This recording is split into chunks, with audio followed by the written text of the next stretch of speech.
अरे शीतल, क्या कर रही है? जल्दी आ। मेकअप कर रही हूँ माँ, आती हूँ। शीतल मेकअप करने के बाद बाहर आई। उसकी माँ पहले से ही बाहर इंतजार कर रही थी। दोनों मंदिर जाने वाले थे। मेकअप करने में कितना टाइम लगता है बेटी?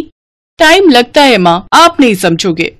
हाँ हाँ, मैं तो बुढ़ी हो गई हूँ, मैं कैसे समझूंगी। लेकिन बेटी, घर का काम काज भी तो सीखना पड़ेगा, नहीं तो ससुराल जाके क्या करेगी? हाँ, वहां भी मेकअप ही करूंगी माँ। मैं तो एक ब्यूटी पार्लर खोलूंगी। अच्छा, और घर का काम कौन करेगा? नौकरानी रख दूंगी। ब्यूटी पार्लर से बहुत पैसा आएगा। बहुत अच्छा मेकअप करती हूँ मैं। और अगर तेरी सास ने तुझे काम नहीं करने दिया तो सास बदल लूंगी। तू भी न बेटी, कुछ भी बोलती है। अब चलो माँ, देर हो रही है। शीतल और उसकी माँ मंदिर चली गई। मंदिर में पंडित जी दोनों को बहुत अच्छी तरह से पहचानते थे। अरे मंजू बहन, बेटी जवान हो गई है, शादी वादी करवाओगी कि नहीं? हाँ पंडित जी, आपकी नजर में कोई अच्छा लड़का है क्या? है ना, मैं फोटो लेकर आता हूँ घर। उसी बहाने शीतल बेटी के हाथों का चाय भी पी लूंगा।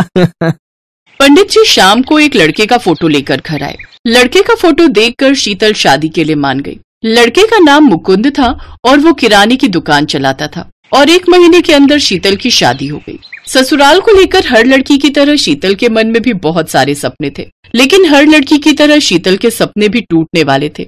शीतल की सास का नाम बिमला था और वो बहुत खड़ूस थी। बिमला ने शीतल से कहा, बहू, इस घर में हम 4 लोग हैं। मैं, मेरा पति, मेरा बेटा और मेरी बेटी। तुम्हें मिलाकर 5। हर रोज 5 लोगों के लिए खाना बनाना पड़ेगा। खाना? लेकिन मुझे तो खाना बनाना नहीं आता। क्या खाना बनाना नहीं आता? पंडित जी ने तो कहा था कि तुम अच्छी संस्कारी और सुशील लड़की हो। हाँ माँ जी, वो तो मैं हूँ। क्यों, सुशील लड़की होने के लिए खाना बनाना जरूरी है क्या? अरे अरे अरे, ये देख बेटा, तेरी बहू घर आते ही मुझसे जबान लड़ा रही है। इसे खाना बनाना भी नहीं आता। पंडित जी ने रिश्ता भेजा था, इसीलिए हमने ज्यादा पूछताछ ना करके ही शादी फाइनल कर लिया। लेकिन हमारे साथ धोखा हो गया है बेटा, धोखा हो गया है। अरे ये तो गजब बात हो गई। मैंने खाना बनाना नहीं सीखा, लेकिन मुझे कुछ और काम आता है। शीतल के ससुर ने पूछा, क्या काम आता है तुम्हें? मुझे ब्यूटी पार्लर का काम आता है। मुझे मेकअप करना बहुत अच्छा लगता है और मैं एक ब्यूटी पार्लर भी खोलना चाहती हूँ। क्या ब्यूटी पार्लर खोलना चाहती हो? हाय हाय हाय, ये कैसी बहू लाई मैं। ये तो बाहर काम पर जाना चाहती है। शीतल समझ गई कि इस घर में उसका सपना पूरा नहीं हो सकता। शाम को जब शीतल रसोई में खाना बनाने की कोशिश कर रही थी, तभी वहां उसकी ननद पल्लवी आई। भाभी लाइए, मैं आपकी मदद कर देती हूँ। अरे ननद जी, बहुत बहुत धन्यवाद। मुझसे तो ये हो ही नहीं रहा था। बस वो माँ को मत बताना, वो सुनेंगी तो मुझ पर गुस्सा करेंगी। एक बात पूछूं पल्लवी, ये तुम्हारे घर वाले मेरे ब्यूटी पार्लर में काम करने की बात सुनकर चिढ़ क्यों गए? ये सब पुराने ख्यालात के लोग हैं भाभी।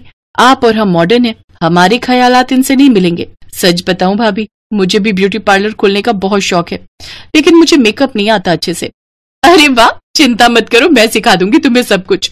और फिर दोनों मिलकर ब्यूटी पार्लर खोलेंगे। एक तरफ से बदसूरत लड़कियों को घुसाएंगे और दूसरी ओर से उन्हें खूबसूरत बनाकर निकालेंगे। पल्लवी शीतल के पास छुप छुप कर मेकअप का काम सीखने लगी। पल्लवी बाहर कॉलेज ट्यूशन जाती थी, उसकी काफी जान पहचान थी। एक दिन पल्लवी ने शीतल से कहा, भाभी एक शादी का काम है, करोगी? अच्छा खासा पैसा मिलेगा। हाँ हाँ, क्यों नहीं, घर पर कुछ बहाना बनाना पड़ेगा। घर पर बहाना बनाकर शीतल और पल्लवी शादी में मेकअप करने चली गईं। उन्हें अच्छा खासा पैसा मिला। लड़कियों को शीतल का काम इतना पसंद आया कि उन्होंने खुश होकर एक्स्ट्रा पैसे भी दिए। कुछ ही दिनों में मैं ब्यूटी पार्लर खोलूंगी, आ जाना सभी। इसी तरह शीतल छुप छुप कर शादियों में मेकअप का काम करने लगी। धीरे धीरे पैसा जमा करके उसने एक छोटा सा ब्यूटी पार्लर खरीद भी लिया। अब बस सामान खरीद कर ब्यूटी पार्लर का काम शुरू करना था। लेकिन तभी यह खबर बिमला के कानों में पहुंच गई। क्या तुमने ब्यूटी पार्लर खोला है? हमारे घर की बहू होकर बाहर काम पर जाना चाहती हो? हाँ, हमने बार बार मना किया था ना, करम जली। मुकुंद ने शीतल को एक थप्पड़ मारा। शीतल नीचे गिर पड़ी, उसका सर दीवार से टकरा गया और उसकी मौत हो गई। अरे बेटा, ये क्या किया तूने? मार कैसे डाला? मैं तो सिर्फ थप्पड़ मारना चाहता था, लेकिन ये क्या हो गया? जल्दी बॉडी को छिपा दो, नहीं तो गड़बड़ हो जाएगी। तीनों ने शीतल की बॉडी को उसी ब्यूटी पार्लर के नीचे जमीन में दफना दिया। पल्लवी घर लौटकर भाभी को ढूंढने लगी तो बिमला ने कहा, भाग गई है वो, अब से इस घर में उसका नाम भी मत लेना। लेकिन अगले ही दिन अचानक से मुकुंद की दुकान पर आग लग गई। अचानक से कमाई का एकमात्र जरिया बंद हो गया। ये पापी पेट लोगों से क्या क्या करवाता है। भूख के मारे बिमला को उस ब्यूटी पार्लर की याद आई। पल्लवी बेटी, तुझे भी थोड़ा बहुत मेकअप आता है ना, जा तू ब्यूटी पार्लर चला। लेकिन माँ, मुझे अच्छी तरह से नहीं आता है। अरे तू 2-3 दिन जा तो सही, सब कुछ सीख जाएगी। पल्लवी ब्यूटी पार्लर में गई, लेकिन उसका हाथ कांप रहा था। उसे ज्यादा कुछ आता भी नहीं था, इसीलिए वो बहुत ज्यादा टेंशन में थी। तभी एक औरत आई। तुम बाल काट सकती हो ना? मेरे बाल ठीक से काट दो, मुझे शादी में जाना है। वो औरत बैठ गई, लेकिन पल्लवी ने डर के मारे कैंची पर हाथ भी नहीं दिया। उस औरत ने आंखें बंद कर ली। तभी पल्लवी ने देखा अचानक से कैंची अपने आप हवा में तैरने लगी और वो कैंची अपने आप ही उस औरत के बाल काटने लगी। अरे ये क्या, ये जादू कैसे हो रहा है? बाल कटने के बाद वो कैंची अपनी जगह पर वापस आ गई। वो औरत बड़ी खुश हुई। अरे वाह, बहुत अच्छा काटा है, ये लो पैसे। पैसे देकर वो औरत चली गई, लेकिन पल्लवी को कुछ समझ नहीं आ रहा था। वो हैरान थी। तभी उसके सामने शीतल की आत्मा आई। पल्लवी, हैरान मत हो, वो मैं थी। मुझे पता था कि तुम घबराई हुई थी, इसीलिए मैं तुम्हारी मदद करने के लिए आई। मैं इसी जमीन के नीचे हूँ पल्लवी। शीतल की आत्मा ने पल्लवी को सब कुछ बताया और उसे इस मर्डर का बदला लेने के लिए कहा। पल्लवी ने पुलिस में खबर की। बिमला, उसके पति और मुकुंद को अरेस्ट किया गया। पल्लवी अकेली उस घर में रहने लगी और ब्यूटी पार्लर चलाने लगी। शीतल की आत्मा उसी ब्यूटी पार्लर में रह गई, क्योंकि वही उसका सपना था और वही जादुई तरीके से लोगों का मेकअप करने लगी। पल्लवी की अच्छी खासी कमाई होने लगी और शीतल भी खुशी खुशी अपना सपना पूरा करने लगी।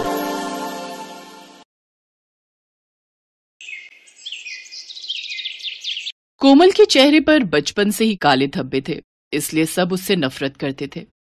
देखा तुमने, इतना अच्छा रिश्ता हाथ से निकल गया। जो भी आता है इसका चेहरा देखकर रिश्ता मना करके चला जाता है। पता नहीं कितनी बदसूरत है तुम्हारी बहन। इसी बात का तो रोना है मधु। इसकी वजह से मेरी भी समाज में बहुत बदनामी हो रही है। उम्र बढ़ती जा रही है। सब मुझे ताने देते हैं कि मैं भाई होकर अभी तक अपनी बहन की शादी नहीं करवा पा रहा।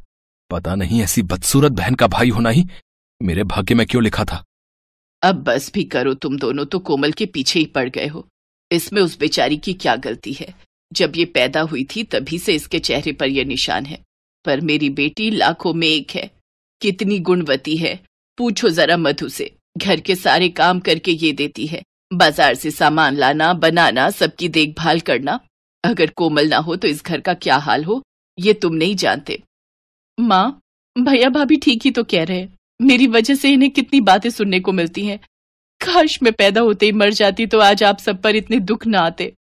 कोमल, मेरी बच्ची, आज बोल दिया, आगे से ऐसा मत बोलना।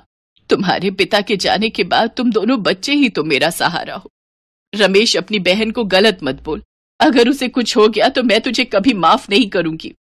अरे माँ जी, आप जानती नहीं हो, अभी तो ये रोकर चुप हो जाएगी, उसके बाद फिर से वही कहानी। कोई रिश्ता बताऊंगी इसके लिए तो इसकी शक्ल देखकर फिर रिश्ते के लिए मना हो जाएगा। अब सारी जिंदगी इसको हम घर पर थोड़ी रख सकते हैं, हमें भी अपना परिवार बनाना है। लोग तो बातें बनाएंगे ना कि कुमारी लड़की को घर पर बिठा रखा है। अपने भैया भाभी की बात सुनकर कोमल रोती हुई घर से बाहर चली गई और सड़क किनारे बैठ गई। कुछ देर तक कोमल ऐसे ही रोती रही। उसके बाद घर आई और उसने किसी से कुछ नहीं कहा, चुपचाप घर के काम किए और सो गई। अगले दिन जब कोमल सोकर उठी तो उसने देखा उसके कमरे की दीवार पर लगा हुआ शीशा गायब है। उसने बाहर जाकर अपनी माँ और भाभी से पूछा। माँ जी से पूछने की कोई जरूरत नहीं है, तेरे कमरे का शीशा मैंने ही लिया है। मेरा शीशा टूट गया था, इसलिए मैंने तेरे कमरे का शीशा उतार कर लगा लिया। वैसे भी तुझे अपना चेहरा देखने की कोई जरूरत नहीं है। तू देखने में इतनी बदसूरत है कि तेरे चेहरे में देखने लायक कुछ भी नहीं है। मधु, ये जो तुम्हारा व्यवहार है ना, बिल्कुल भी ठीक नहीं है। कोमल फिर से एक बार उदास हो जाती है। उसे अपने लिए बहुत दुख होता है। कोमल, तू मन छोटा मत कर। तू एक काम कर, तू बाजार से नया शीशा खरीद ला। फिर कहीं आना जाना होता है तो घर में और शीशा नहीं है। कोमल अपनी माँ से पैसे लेकर नया शीशा खरीदने के लिए चली जाती है। तभी एक बूढ़ी औरत भूखी प्यासी कोमल से कुछ खाने के लिए मांगती है। बेटी, कुछ पैसों की मदद कर दो, मेरा पोता बहुत बीमार है। घर में खाने के लिए कुछ भी नहीं है। मेरी बहू मेरी राह देख रही होगी। किसी ने भी मेरी मदद नहीं की। मेरी थोड़ी सी मदद कर दो बेटी, भगवान तुम्हारा भला करेंगे। अब क्या करूं? मेरे पास तो बस ये शीशे के ही पैसे हैं। क्या करूं? या तो इनको पैसे दे देती हूँ, बाद में शीशा खरीद लूंगी। मदद कर दो बेटी, तुम्हें बहुत दुआएं मिलेंगी। ये लो अम्मा, ये पैसे रख लो, तुम्हारे काम आएंगे। जीती रहो बेटी, आज तुमने मेरी मदद की है, देखना तुम्हारे साथ हमेशा अच्छा होगा। बूढ़ी औरत कोमल को दुआएं देकर वहां से चली जाती है। कोमल थोड़ा आगे जाती है तो उसे एक कबाड़ी वाला मिलता है। कोमल देखती है कबाड़ी वाले के ठेले पर एक पुराना शीशा रखा हुआ है। कोमल उससे पूछती है, भैया ये शीशा तुम मुझे बेच सकते हो? हाँ हाँ, क्यों नहीं। मैं तो वैसे भी इस शीशे को फेंकने वाला था, क्योंकि इस शीशे का फ्रेम टूटा हुआ है जी। कोई बात नहीं भैया, वो तो मैं लगवा लूंगी, पर मेरे पास 20 रुपए ही बचे हैं, अगर तुम इतने का दे सको तो। हाँ ले लो, कोई बात नहीं। मैं तो वैसे भी घर ही जा रहा था जी, जाते जाते 20 रुपए और कमा लेता हूँ। कबाड़ी वाला कोमल को वो शीशा दे देता है। कोमल रास्ते में शीशा दुकान पर बनने के लिए दे देती है और अगले दिन वो नया फ्रेम लगवा कर शीशा घर ले आती है। अगले दिन नहा धोकर जब कोमल शीशे में अपना चेहरा देखती है तो उस शीशे में से एक चमक निकलती हुई दिखाई देती है और देखते ही देखते कोमल बहुत ही सुंदर दिखने लगती है। उसके सारे दाग धब्बे गायब हो गए थे। कोमल हैरान रह जाती है। तभी शीशे में से आवाज आती है, मैं एक चमत्कारी शीशा हूँ। मुझ में ऐसी शक्ति है कि मैं किसी को भी खूबसूरत बना सकता हूँ। मैंने तुम्हें भी खूबसूरत बना दिया। मैं जानता हूं कि तुम बहुत अच्छे स्वभाव की हो और मैं उन्हीं की मदद करता हूं जो दूसरों की मदद करता है। मैं पहले एक जादूगर के घर पर इस्तेमाल होता था। जब मैं टूट गया तो उस जादूगर ने मुझे कबाड़ी वाले को बेच दिया। उसी जादूगर की कुछ शक्तियां मुझ में भी आ गईं। और जब मैंने देखा कि तुम अपने रूप को लेकर बहुत दुखी हो तो मैंने तुम्हें खूबसूरत बना दिया। हाँ, मैं तो सचमुच बहुत सुंदर हो गई हूँ। माँ देखो, ये चमत्कारी शीशा है, इसने मुझे सुंदर बना दिया। ये तो सच में चमत्कार हो गया। कोमल तू कितनी सुंदर हो गई है। अच्छा, तो ये चमत्कारी शीशा है। वाह कोमल, तेरी तो किस्मत ही बदल गई, तू तो बहुत सुंदर हो गई। चलो अच्छा है, अब इसके लिए अच्छे घर के रिश्ते भी मिल जाएंगे। हाँ, ये तूने सही बात कही। अब हम कोमल के लिए कोई अच्छा रिश्ता ढूंढ लेंगे। एक दिन कोमल को बहुत बड़े घर का रिश्ता मिल गया। वो लोग बहुत पैसे वाले थे। लड़के की माँ अपने बेटे और बेटी के साथ कोमल को देखने के लिए पहुंची।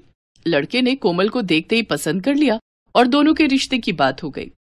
हमें आपकी कोमल बहुत पसंद है। वैसे तो हम अपनी गरिमा की शादी पहले करना चाहते थे, पर गरिमा के चेहरे पर ये निशान है जिसे देखकर कोई भी लड़का रिश्ते के लिए हाँ नहीं कहता है। इसी कारण हम अपने बेटे की शादी पहले कर रहे हैं। आप चिंता मत कीजिए, मेरे पास एक चमत्कारी शीशा है जिसमें देखने से गरिमा बहुत सुंदर हो जाएगी। आओ गरिमा, मेरे साथ आओ। कोमल गरिमा को अपने साथ कमरे में ले जाती है और उसे शीशे में देखने के लिए कहती है। गरिमा जैसे ही शीशे में देखती है वो बहुत सुंदर हो जाती है। सब लोग बहुत खुश होते हैं कि गरिमा कितनी सुंदर हो गई। कोमल की शादी पक्की हो जाती है। शादी का दिन नजदीक आ जाता है। कोमल का रिश्ता इतने बड़े घर में जुड़ता देख उसकी भाभी ईर्ष्या से भर जाती है और उस शीशे को जानबूझकर तोड़ देती है। शीशा टूटते ही कोमल फिर से अपने रूप में आ जाती है।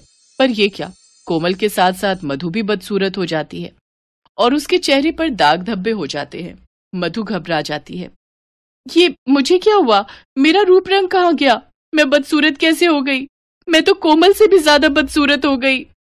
ये सब तेरी करनी का फल है। तूने जानबूझकर वो शीशा तोड़ा है ना, इसीलिए तुझे उसकी सजा मिली है। मेरी बेटी की आज शादी है और तूने मेरी बेटी की शादी तोड़वाने के लिए शीशे को तोड़ दिया। तू इतना ईर्ष्या से भर गई। मधु माँ ठीक कह रही है। मैं तो चाहता था कि कोमल की शादी हो जाए। मैं बहुत खुश था, पर तुमने तो सारी हदें ही पार कर दी। तुमने उस शीशे को तोड़ दिया जिसकी वजह से मेरी बहन सुंदर बनी थी। जादुई शीशा, भले ही तुम्हारे टुकड़े हो गए हैं, पर मैं जानती हूँ कि तुम मुझे सुन सकते हो। मेरी भाभी को ठीक कर दो। हाँ, मैं तुम्हें सुन सकता हूँ।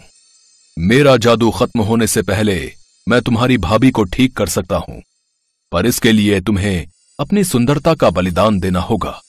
अगर तुम्हारी भाभी सुंदर हुई तो तुम्हें हमेशा के लिए अपने इसी रूप में रहना होगा जिसमें तुम पहले थी। बोलो, तुम्हें मंजूर है? हाँ, आप मेरी भाभी को ठीक कर दो। मैं पहले जैसी ही ठीक हूँ। मेरी किस्मत में जो लिखा होगा वो मुझे मिल जाएगा, पर मेरी भाभी को इतनी बड़ी सजा मत दो। कोमल की बातें सुनकर मधु की आंखों में आंसू आ जाते हैं। जादुई शीशा मधु को ठीक कर देता है, पर कोमल अपने पहले वाले रूप में ही रहती है। मधु को अपनी गलती का एहसास हो चुका था, पर अब डर था कि कहीं कोमल के ससुराल वाले उसे इस रूप में देखकर शादी के लिए मना न कर दे, पर ऐसा नहीं था। कोमल, तुम्हारी सुंदरता तो तुम्हारे भीतर है। व्यक्ति अपने व्यक्तित्व से सुंदर बनता है, ना कि ऊपरी सुंदरता से। तुम हमारे घर की बहू जरूर बनोगी। हमारी गरिमा तुम्हारी वजह से सुंदर हुई है। तुमने जो उसके लिए किया है वो कोई भी नहीं कर सकता। बहन जी, शादी की तैयारी शुरू कीजिए। हम शाम को बारात लेकर समय पर पहुंच जाएंगे। कोमल दुल्हन के रूप में बहुत सुंदर और प्यारी लग रही थी। ये सुंदरता उसकी अपनी खुद की पहचान थी, जो उसके व्यक्तित्व को और निखार रही थी। कोमल अपने माँ और भाई भाभी के गले लगकर खुशी खुशी अपने